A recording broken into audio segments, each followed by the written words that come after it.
નમસ્તે, મારું નામ ઉત્સવ સંજયભાઈ સોલંકી. હું એલપી શાળા નંબર 26માં અભ્યાસ કરું છું. દરેકનું સ્વાગત છે ઇનોવેટિવ વિડિયો પ્રોજેક્ટમાં. શું તમને ખબર છે આપણું હૃદય કેવી રીતે પંપ કરી લોહીને શરીરના દરેક ભાગમાં પહોંચાડે છે? તો આજે આપણે આ પ્રયોગ કરી સમજીશું. આપણા માનવ હૃદય કેવી રીતે કામ કરે છે તે આપણે સમજીશું. આ માટે આપણે બીકર, સ્ટ્રો, પાણી અને ફુગ્ગાનો ઉપયોગ થાય છે.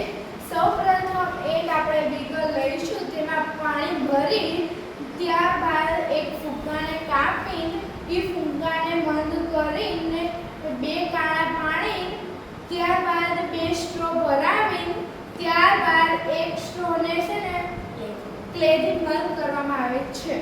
ત્યારબાદ ફુગ્ગાવાળા ભાગને દબાવતા જુદા સ્ટ્રોમાંથી પાણી બહાર આવશે.